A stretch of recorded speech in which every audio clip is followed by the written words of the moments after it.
kesempatan kali ini saya akan membuat video tutorial bagaimana penjelasan singkat tentang pengaturan driver di aplikasi Jagel ID. Yang pertama bisa kita lihat ada otomatis notifikasi ke driver. Ini harus diaktifkan. Nah, tujuannya adalah driver akan mendapat notifikasi secara otomatis jika mendapat orderan, jadi tidak manual gitu kan. Ada yang kemarin tuh kalau tidak diaktifkan maka kita mencari drivernya itu manual notifikasinya. Jadi kalau sudah diaktifkan maka secara otomatis akan masuk ke notifikasi ke driver masing-masing. Untuk yang di bawahnya selanjutnya yakni ada fitur izinkan driver otomatis terima pesanan. Nah, ini baiknya diaktifkan atau tidak gitu. Kalau menurut saya lebih suka tidak diaktifkan. Nah, itu kalau di Gojek itu namanya autobid gitu. Nah, sedangkan autobid ini ada kelemahan, ada kelebihan. Nah, kalau autobid ini cocoknya kalau kita mempunyai driver yang Spartan, ibaratnya yang aktif, beneran aktif, dan kita tekankan misalkan kalau dia tidak aktif, misalkan aplikasinya dia kalau tidak narik, aplikasinya harus benar-benar dimatikan. Nah, jadi yang aktif itu harus benar-benar yang siap bekerja, ibaratnya yang siap bertugas untuk mengantarkan pesanan gitu. Jadi kalau mau mengaktifkan fitur ini autobid ya, yang kedua ini, maka harus benar-benar diinstruksikan ke driver bahwasanya kalau dia tidak narik harus di nonaktifkan. Nah, terus fitur selanjutnya yakni ada durasi notifikasi ke driver berikutnya. Ya, ini adalah menentukan detikan notifikasi pada driver jika terdapat orderan.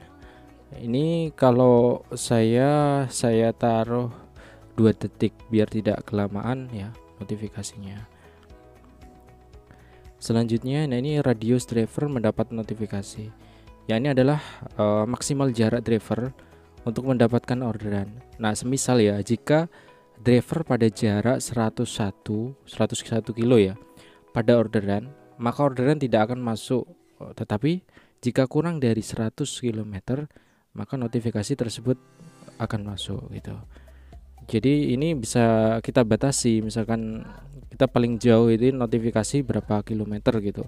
Jadi di luar radius yang sudah kita tentukan dia tidak akan dapat notifikasi seperti itu. Lalu selanjutnya adalah link panduan untuk driver.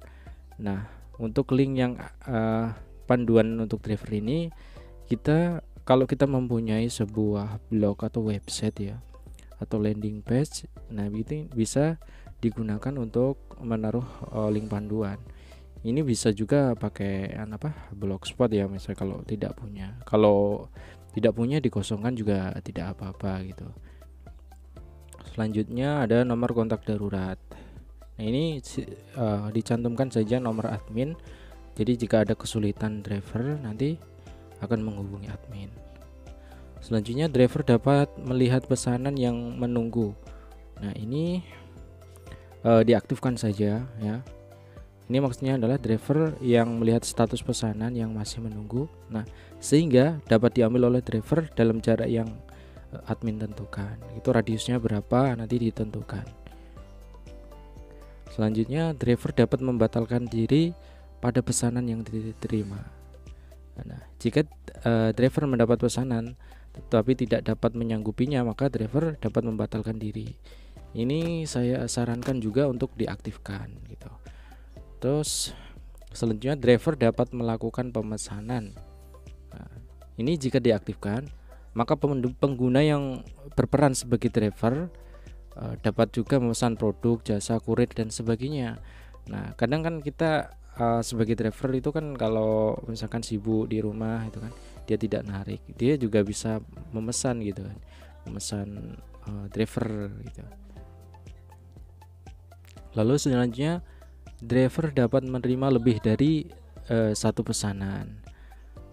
Ini jika diaktifkan, driver dapat menerima lebih dari satu pesanan gitu. Nah, kalau saya tidak saya aktifkan gitu. Takutnya kan nanti semakin banyak dia nerima orderan, maka pesanan yang pertama itu akan lama sampainya ke pengguna gitu. Jadi ini saya sarankan, ini menurut pribadi saya, jangan diaktifkan gitu. Terus selanjutnya kunci profil driver. Ini penjelasannya ya, jika diaktifkan, driver yang sudah diterima tidak dapat mengubah profilnya kecuali oleh admin. Jadi ini saya sarankan diaktifkan karena jangan sampai driver ini gonta-ganti foto profil gitu. Jadi kalau mau ganti foto profil atau nama itu harus melalui admin gitu. Driver dapat melakukan penyesuaian harga. Nah, ini jika diaktifkan, driver dapat menambah atau mengurangi harga pesanan. Ini bisa diaktifkan. Kalau saya sarankan jangan diaktifkan gitu.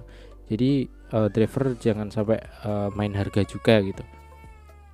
Selanjutnya, driver dapat melihat nomor JP customer ya. Adalah jika diaktifkan, maka driver dapat melihat nomor HP customer saat sedang mengerjakan pesanan.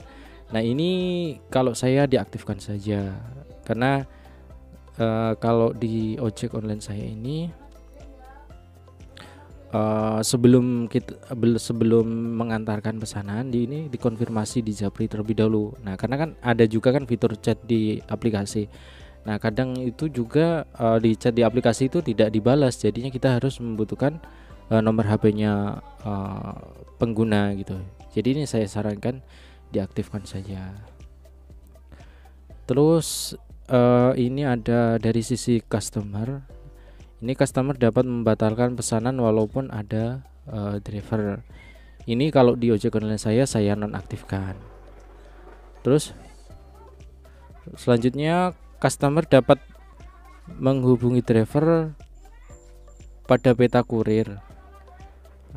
Nah, ini jika diaktifkan maka dia itu bisa pilih kurir gitu secara manual di Maps-nya. Ini saya sarankan jangan diaktifkan. Customer dapat memesan lebih dari satu kurir. Nah, ini jika diaktifkan, customer dapat memesan lebih dari satu pesanan kurir sekalipun, meskipun pesanan yang sebelumnya belum selesai gitu. Ini saya sarankan diaktifkan, tidak apa-apa gitu. Selanjutnya, tolak pesanan kurir jika tidak ada driver. Ini maksudnya customer tidak dapat memesan pesanan dengan kurir jika tidak ada driver aktif dalam radius yang ditentukan.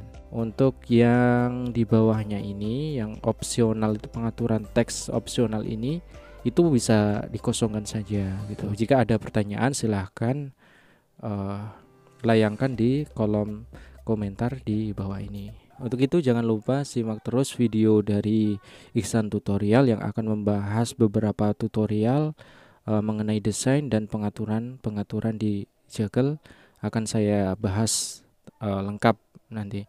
Jadi jangan lupa subscribe dan jangan lupa aktifkan tombol loncengnya.